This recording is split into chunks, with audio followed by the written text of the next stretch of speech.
Hi guys, स्वागत है channel पे। ये रिवीजन है बेसिक डीटी पार्ट 2 का। ठीक है, तो पार्ट 1 में बेसिक में हमने डीटी का ये पढ़ा था, what is a tax and definition, और आर्टिकल कॉन्स्टिट्यूशनल वैलिडिटी पढ़ा था ये। उसके अलावा स्कोप पढ़ा था हमने, और इनकम टैक्स एक्ट 1961 पढ़ा था हमने, और टोटल इनकम हमने पढ़ा था पार्ट 1 में। आप अगर ये अच्छे से जानना चाह रहे हैं तो पार्ट 1 को देख के यहाँ आ सकते हैं। पार्ट 2 में ज्यादा आसानी होगा आगे की चीजें समझने में। फिलहाल मैं थोड़ा सा रिवीजन करवा देता हूँ। डिटेल में तो पार्ट 1 देखना पड़ेगा आपको, लेकिन थोड़ा सा रिवीजन करवा देता हूं ताकि आपको समझ में आए क्या चीजें मैंने पार्ट 1 में पढ़ाया था। देखिए, what is a tax. What is a tax? Tax क्या है? तो tax is a compulsory fee. Tax is a compulsory fee which is paid by individual और legal entities to the government. ठीक है। डेफिनेशन क्या है टैक्स का? What is a definition of tax? तो there is no legal definition of tax, हमने पिछली class में किया है। But as per honourable supreme court of India, जैसे मैंने पहले बताया, tax is a compulsory fee charge by government from individual and legal entities to provide basic facilities like health, infrastructure, security, ETC. ठीक है ना, ये हमने पिछली क्लास में पढ़ा था। फिर हमने कॉन्स्टिट्यूशनल वैलिडिटी में पढ़ा था, आर्टिकल 265 हमने लिया था। आर्टिकल 265 में हमने पढ़ा था, no tax shall be levied और collected except by authority of law. यानी कहने का ये मतलब है कि कोई भी टैक्स सरकार अपने मन से नहीं लगा सकती जब तक उसको अथॉरिटी लॉ से प्राप्त नहीं हो। यहाँ लॉ कहने का क्या मतलब था? लॉ ये कहने का ये मतलब था यहाँ कि यहाँ एक्सेप्ट अथॉरिटी ऑफ लॉ का मतलब है पार्लियामेंट से। बोथ हाउसेज ऑफ पार्लियामेंट, मैंने आपको बताया था, पहले ड्राफ्ट होता है, ड्राफ्ट के बाद बोथ हाउसेज ऑफ पार्लियामेंट में पास होता है, फिर एसेंट ऑफ राष्ट्रपति होता है, प्रेसिडेंट, और उसके बाद क्या बन जाता है? ये बिल। तो तभी हम टैक्स लगा सकते हैं सरकार के द्वारा। सरकार कोई भी टैक्स अपने मर्जी से नहीं लगा सकती जब तक उसको अथॉरिटी ना मिले। अथॉरिटी कौन देता है? तो बोथ हाउसेज ऑफ पार्लियामेंट। और यही बात आर्टिकल 245 भी कहता है कि बोथ हाउसेस ऑफ पार्लियामेंट, यही बात आर्टिकल 245 कहता है कि पार्लियामेंट में मेक लॉज रिगार्डिंग होल और part of the territory of India. ठीक है ना। अच्छा, आर्टिकल 246 हमने पढ़ा था विथ शेड्यूल 7। आर्टिकल 246 ये पावर देता है state government, state legislature slash parliament को to make laws to matter enumerated in this list. इसमें 3 लिस्ट हमने पढ़ा था, लिस्ट 1, लिस्ट 2 और लिस्ट 3। लिस्ट 1 के यूनियन लिस्ट था, लिस्ट 2 स्टेट लिस्ट था, और लिस्ट 3 कंकरेंट लिस्ट था। तो यूनियन लिस्ट में हमने क्या पढ़ा था? यूनियन लिस्ट के एंट्री नंबर 82 में आपका इनकम टैक्स एक्ट पड़ता है। ठीक है ना। ये सब हम पीछे पढ़ चुके हैं, थोड़ा थोड़ा मैं रिवीजन में बता रहा हूं आपको। डिटेल में जानकारी चाहिए तो आप पार्ट 1 देख के वापस यहां आ सकते हैं पार्ट 2 पे। ठीक है ना। अच्छा, उसके बाद हमने पढ़ा था component of income tax law. Component में हमने क्या क्या पढ़ा था? कंपोनेंट में हमने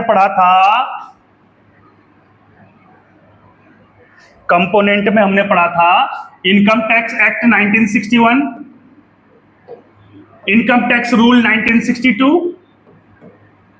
ठीक है। उसके अलावा हमने क्या पढ़ा था? नोटिफिकेशन। उसके अलावा हमने क्या पढ़ा था? सर्कुलर। और उसके अलावा हमने क्या पढ़ा था? Legal decision of courts.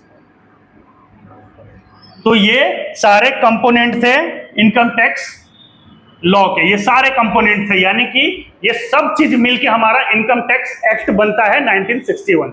समझ में आया? इनकम टैक्स एक्ट 1961, इसमें क्या था? ये मेन प्रोविजन था, मतलब मेन प्रोविजन था। ये रूल वाला क्या था? Implementation of main provision rule. Extra by law भी कहते हैं। एक्स्ट्रा लॉ यानी इसके अलावा जो लॉ था वो रूल में था। ठीक है। उसके अलावा नोटिफिकेशन क्या था? कम्युनिकेशन ऑफ एनीथिंग, मैंने बताया है पीछे। सर्कुलर क्या हुआ? Clarification of anything. और लीगल डिसीजन ऑफ कोर्ट। ये सारा मिलके हमें क्या बनता था? हमें ये सारा मिलके component of income tax law बनता था। ठीक है ना। फिर हमने पढ़ा था इनकम टैक्स 1961। अच्छा, it applicable to whole of India, और it came into force on 1 April 1962। ठीक है।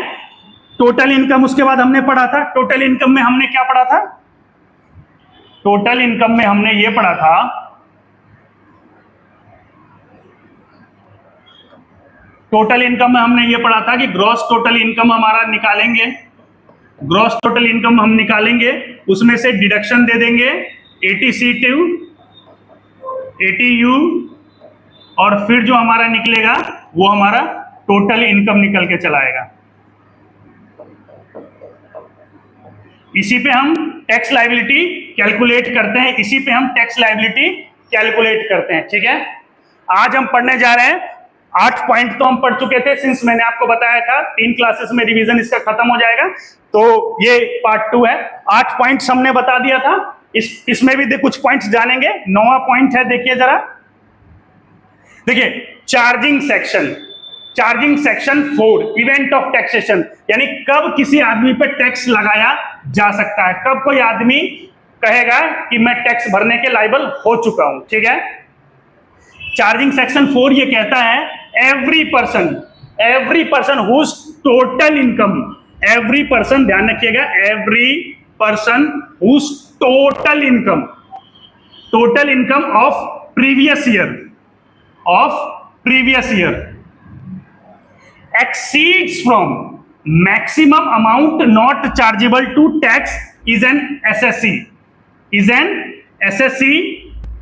liable to pay income tax at the rate prescribed by Finance Act 2023।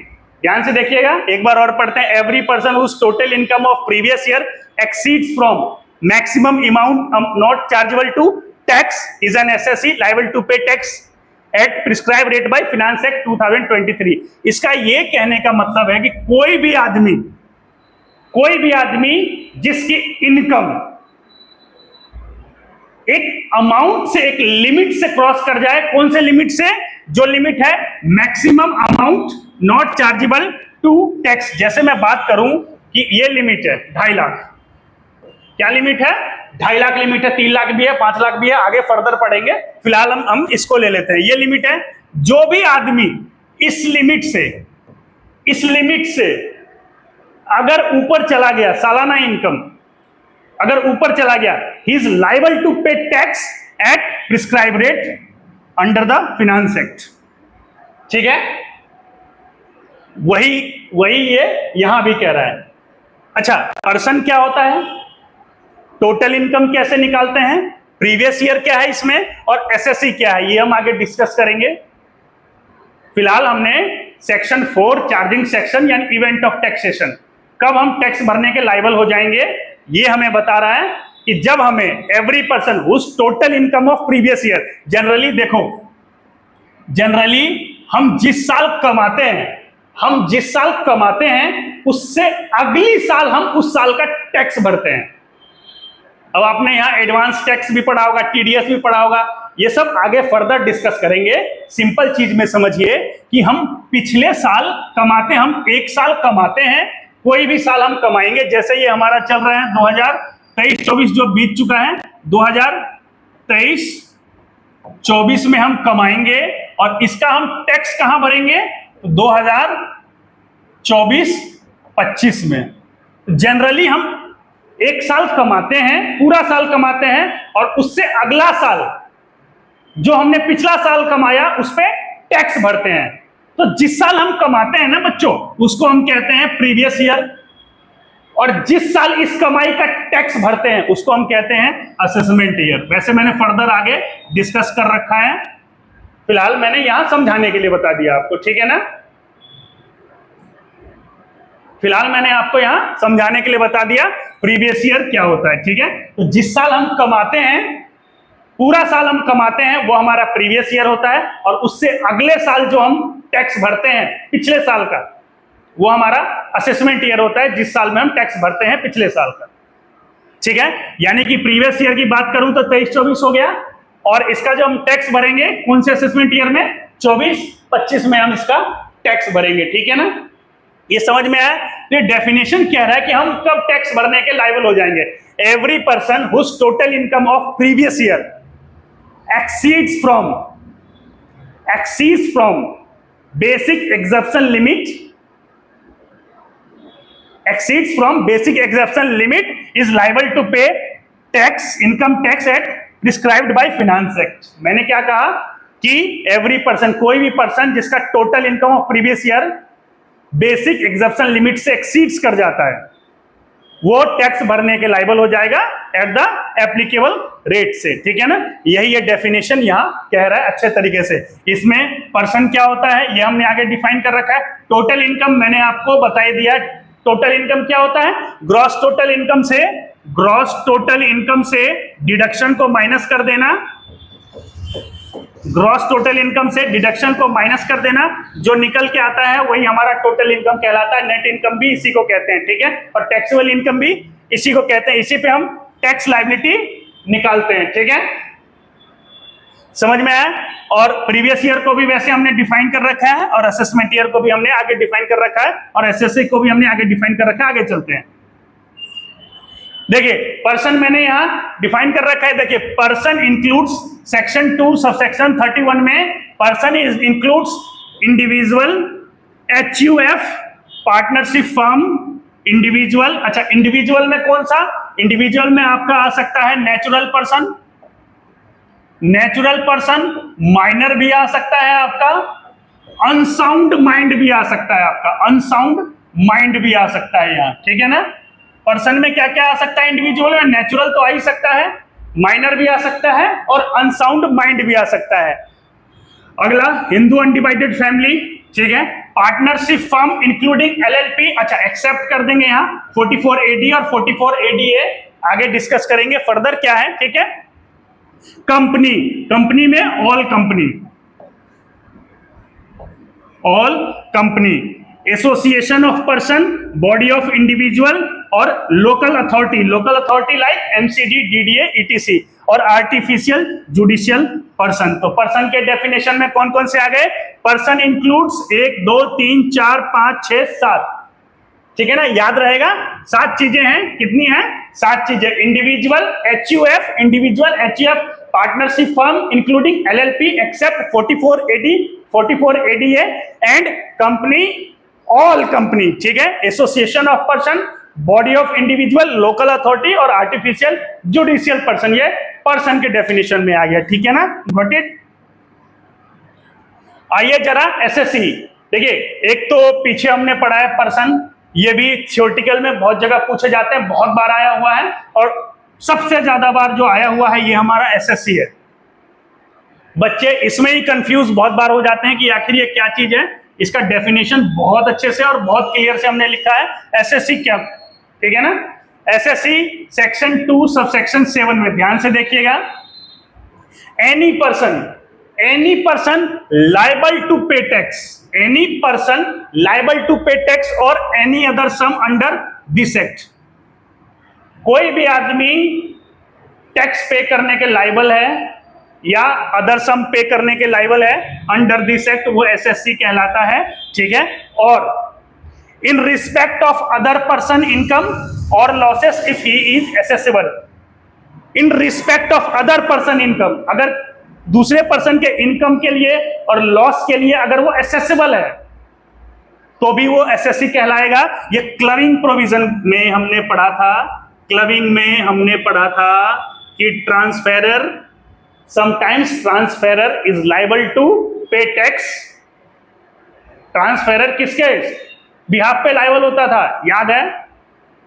कोई आदमी इनएडिक्वेट में कंसिडरेशन ट्रांसफर कर देता था, ठीक है ना, इनकम उसको आता था, इसकी टैक्स लायबिलिटी 0 होता थी, लेकिन बाय डिफॉल्ट क्या हो जाता था कि ट्रांसफेरर के हाथ में ही वो टैक्स जोड़ दी जाती थी। आगे पढ़ेंगे क्लबिंग को और डिटेल में जब रिवीजन करेंगे, ठीक है। तो ये क्लबिंग के प्रोविजन को कह रहा है ये, ठीक है। और एसएससी में डीम्ड एसएससी भी होता है, he is deemed to be SSC, ठीक है, that is director, trustee, ETC, ठीक है। एसएससी बाय डिफॉल्ट भी होता है। एसएससी में हमने 3 चीजें पढ़ा, एक तो any person liable to pay tax is SSC, ठीक है, दूसरा डीम्ड एसएससी और तीसरा बाय डिफॉल्ट भी एसएससी, ठीक है ना। समझ में आया अच्छे से? एसएससी का डेफिनेशन हमने सेक्शन 2 सबसेक्शन 7 में पढ़ा। क्या पढ़ा? Any person liable to pay tax and any other sum under this act और in respect of other person income और लॉसेस लॉसेस भी क्लब्ड हो जाती है, जी हाँ बिल्कुल। इफ ही इज एसेसेबल, किसमें, क्लबिंग में, ठीक है ना। एंड ये हमने पढ़ा था, he is deemed to be assessee, that is director trustee, ये सारा हमने पढ़ा था। और बाय डिफॉल्ट हमने पढ़ा था एसएससी इन डिफॉल्ट, ये एसएससी का डेफिनेशन था। आगे हम पढ़ते हैं असेसमेंट ईयर। मैंने आपको क्या बताया था कि जनरली जिस साल हम कमाते हैं उसको प्रीवियस ईयर कहते हैं, और जिस साल हम इसका टैक्स भरते हैं उसको हम असेसमेंट ईयर कहते हैं, ठीक है ना। तो प्रीवियस ईयर का डेफिनेशन क्या हुआ, previous year is the year just immediately preceding the assessment year. क्या मैंने बताया, previous year is the year just immediately preceding the assessment year. मतलब असेसमेंट ईयर से जस्ट जो पिछला वाला साल हुआ ना, जस्ट पिछला वाला साल, वो प्रीवियस ईयर कहलाया, ठीक है। तो असेसमेंट ईयर क्या हुआ, तो देखो जरा, assessment year means period of 12 months commencing from first day of April every year, ठीक है ना। क्या हुआ, असेसमेंट ईयर का मतलब 12 मंथ का पीरियड हुआ जो कि स्टार्ट होता है 1 अप्रैल से हर साल। तो प्रीवियस ईयर क्या हुआ, just immediately preceding the assessment year, ठीक है ना। आगे जरा देखते हैं। अच्छा, यहां 12 मंथ लिखा हुआ है, यानी कि असेसमेंट ईयर 12 मंथ से कम भी हो सकता है क्या, आंसर नो, क्योंकि यहां 12 मंथ इसने लिखा दिया है। क्या प्रीवियस ईयर 12 मंथ से कम हो सकता है, आंसर इज यस। किन किन सिचुएशनों में प्रीवियस ईयर 12 मंथ से कम हो सकता है, जरा देखते हैं। जरा देखिए, generally income of previous year tax in assessment year, is there any exception, क्या इसका कोई एक्सेप्शन है। जनरली क्या होता है, जब हम पिछला साल कमाते हैं उसका टैक्स हम अगले साल भरते हैं, क्या इसका एक्सेप्शन है। एक्सेप्शन में ये कह रहा है कि हम प्रीवियस ईयर में जिस साल हम कमा रहे हैं टैक्स हम उसी साल भर दें, यानी ये कहना चाह रहा है ये, ठीक है ना। इसको इस तरीके से भी पूछ सकता है, discuss the circumstances in which income earned in previous year shall be taxed in previous year itself. Previous year का इनकम प्रीवियस ईयर में ही टैक्सेबल हो जाए। जनरली क्या होता है कि प्रीवियस ईयर का इनकम असेसमेंट ईयर में आके टैक्सेबल होता है। इसके एक्सेप्शन में ये कह रहा है कि प्रीवियस ईयर का इनकम प्रीवियस ईयर में ही टैक्सेबल हो जाए। कौन कौन से सिचुएशन में होगा, तो देखिए जरा, in the following cases income earned in previous year shall be taxed in previous year itself. कौन कौन से केसेस में, person living India with intention to not to return in India. भारत, वो लोग भारत को छोड़ के जा रहा है, कोई आदमी भारत को छोड़ के जा रहा है, ये इंटेंशन के साथ जा रहा है कि भारत वो अब कभी भी नहीं लौटेगा, तो उसकी टैक्स लायबिलिटी जितनी बनती है और जिस साल वो जा रहा है उसी साल वो प्रीवियस ईयर को अपना असेसमेंट ईयर मान के अपना टैक्स जितनी लायबिलिटी बनी सरकार को जमा करवा दे, ठीक है ना। अगला है discontinue of business during the previous year. कोई बिजनेस डिसकंटिन्यू हो गया उसी साल उसका टैक्स भर दो, क्योंकि अगर डिसकंटिन्यू ऑफ बिजनेस हो गया ड्यूरिंग द प्रीवियस ईयर, उसका टैक्स अगर आप अगले साल भरोगे तो कहीं आप विदेश निकल जाओ, कहीं आप भाग जाओ, क्योंकि बिजनेस का टैक्सेशन भी तो बहुत बड़ा बनता है। अगर डिसकंटिन्यू ऑफ बिजनेस हो गया तो उसका टैक्स उसी साल भर दो, ठीक है। Shipping business of non resident, अगर शिपिंग बिजनेस है नॉन रेजिडेंट का तो इस केस में भी प्रीवियस ईयर का को ही असेसमेंट ईयर मान के टैक्स भर दिया जाएगा, ठीक है ना। आगे देखिए, अगला है चौथा number, association of person and body of individual formed for a particular purpose, किसी पर्टिकुलर पर्पस के लिए बना हुआ हो, and such purpose is completed during the year. Association of person body of individual को एक पर्टिकुलर पर्पस के लिए बनाओ और वो पर्पस उसी साल खत्म हो जाए, तो उसी साल को हम प्रीवियस ईयर और उसी साल को हम असेसमेंट ईयर मान के टैक्स सरकार को क्या करेंगे, जमा कर देंगे। और दूसरा ये होता है सबसे लास्ट वाला कि transaction occur to avoid tax in the opinion of assessing officer. अगर असेसिंग ऑफिसर को ये लगता है कि आप जो ये ट्रांजैक्शन कर रहे हो वो सिर्फ टैक्स बचाने के लिए कर रहे हो, तो उस केस में असेसिंग ऑफिसर आपको प्रीवियस ईयर को ही असेसमेंट ईयर मान के आपसे टैक्स कलेक्ट कर सकता है उस ट्रांजैक्शन पे, ठीक है ना। अगला देखते हैं। तो पार्ट 2 यहीं खत्म होता है, ठीक है। पार्ट 3 बहुत जल्द आ जाएगा आपको।